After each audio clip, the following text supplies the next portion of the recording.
करेंगे और अंत पंत में बीजेपी को गुजरात से उखाड़ के फेंकना है और जनता उखाड़ के फेंकेगी। हम लोग तो बहुत छोटे हैं। एक मिनट बात कर लेने दीजिए।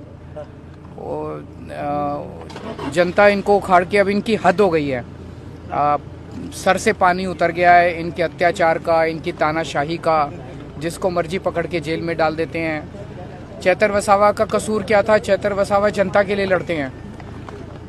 जब फॉरेस्ट डिपार्टमेंट वाले जनता पे झूठी एफआईआर करते हैं तो चैतर वसावा उनके लिए लड़ते हैं। जब उनकी किसानों की ज़मीनें छीन ली जाती है तो चैतर वसावा उनके लिए लड़ते हैं। चैतर वसावा उनके स्कूल और अस्पताल के लिए लड़ते हैं। तो जनता के मुद्दे उठा रहे थे जिसकी वजह से उनको जेल में डाला गया। कल हमने ऐलान किया है कि चैतर वसावा भरूच सीट से लोकसभा के लिए लड़ेंगे और अगर वो बाहर आते हैं, हम पूरी कोशिश कर रहे हैं कि सुप्रीम कोर्ट से उनको बेल मिले। उनकी वाइफ की बेल 20 जनवरी को लगी है और उनको भी जल्दी बेल मिले। अगर नहीं भी आते तो पार्टी लड़ेगी उनके नाम पे और हमें पूरी उम्मीद है कि जनता उनको जिताएगी। રાજનીતિ છે અને તેમાં સામે લોકસભાની ચૂંટણી નજીક આવે છે બહુ ઓછા સમયમાં, તો સ્વાભાવિક છે કે દરેક પાર્ટીના લોકોને એવું હોય કે અમારો ઉમેદવાર અમે ડિક્લેર કરી દઈએ તો અમને થોડો બેનિફિટ મળે. પણ ચૈતર વસાવાને આમ આદમી પાર્ટી ઉમેદવાર તરીકે ડિક્લેર કરે કે પછી કોંગ્રેસવાળા એમનો ઉમેદવાર ડિક્લેર કરે, અમને કોઈ ફરક નથી પડવાની. કારણ કે ભરૂચ 7 વિધાનસભામાંથી 6 વિધાનસભા અમારી પાસે છે અને તેમાં તાલુકા પંચાયત, જિલ્લા પંચાયત, સરપંચોથી માંડીને બધા જ અમારા છે. અને તેમાં રાજ્ય સરકારને, ભારત સરકારના જે વિકાસના જે કામો કર્યા એ અમે સંગઠન થકી જન સુધી પહોંચાડ્યા છે. અને સંગઠન અને ચૂંટાયેલી પાંખનો અમારો સમન્વય થઈ અમે આખા લોકસભાની અંદર અમે અમારો કાર્યકર્તા કે આગેવાન જરા પર જંપીને બેસતો નથી. પાર્ટી પણ અમારી પાસે સતત ને સતત કામ લે છે. અને અમારી એક વિચારધારા છે.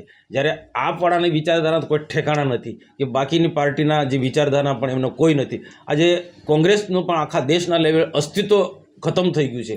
પ્રાદેશિક પક્ષો પણ આખા દેશમાં અને ગુજરાતમાં પણ નહીવત જેવા છે. ચૂંટણી આવી એટલે સ્વાભાવિક છે કે આવા પ્રાદેશિક પક્ષો પણ ઊભા થવાના છે. હવે કેજરીવાલને શું છે, પંજાબ ને હરિયાણામાં જે પંજાબ ને દિલ્હીમાં જે સફળતા મળી છે એ ગુજરાતમાં મળી જશે. પણ એમને આ વહેમ છે.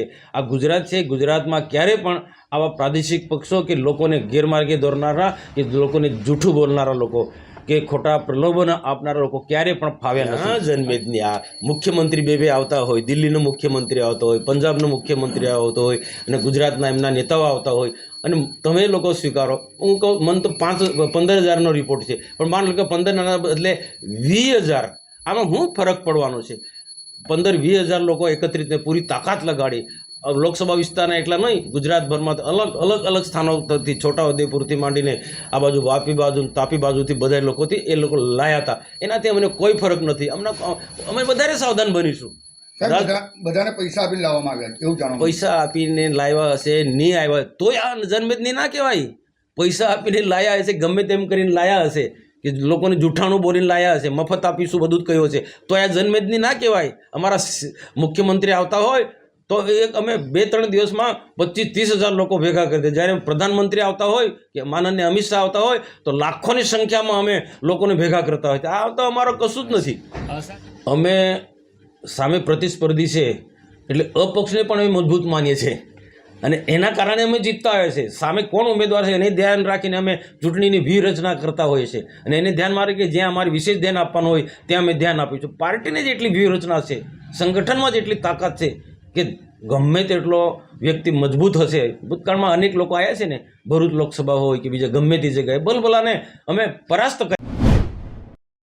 સંયોજક અરવિંદ કેજરીવાલજી નેત્રંગ ખાતે જે સભાની અંદર ભરૂચ લોકસભા બેઠક માટે ચૈતર વસાવાના નામની જાહેરાત કરી દીધી છે, ત્યારે એ વ્યાજબી નથી અને એ ખોટું છે.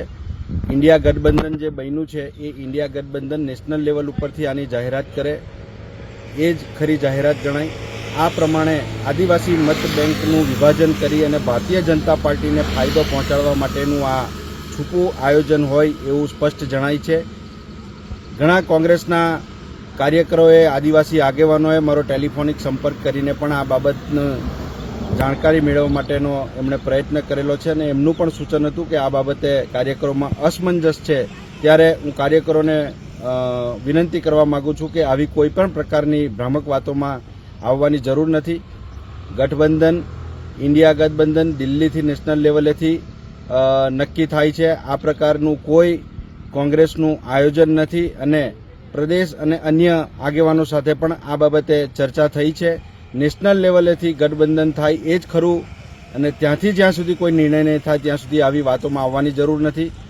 ચૈતર વસાવાના મુદ્દા ઉપર કોંગ્રેસ હંમેશાને માટે લડતી આવી છે, પરંતુ એ જંગલની જમીનનો મુદ્દો છે, આદિવાસી સમાજનો મુદ્દો છે. ચૈતર વસાવા માત્ર પ્રતીક છે અને ચૈતર વસાવા પણ ખરેખર આદિવાસીના હિતમાં હોય તો એમણે પણ મતોનું વિભાજન થાય એ પ્રકારેની કોઈ પ્રવૃત્તિ ન કરવી જોઈએ અને આદિવાસીના અધિકારો અને હક્કો માટે ખરા અર્થમાં લડત આપવી હોય તો એમણે કોંગ્રેસના પ્લેટફોર્મ પર આવવું જોઈએ એવી મારી એમને પણ વિનંતી છે.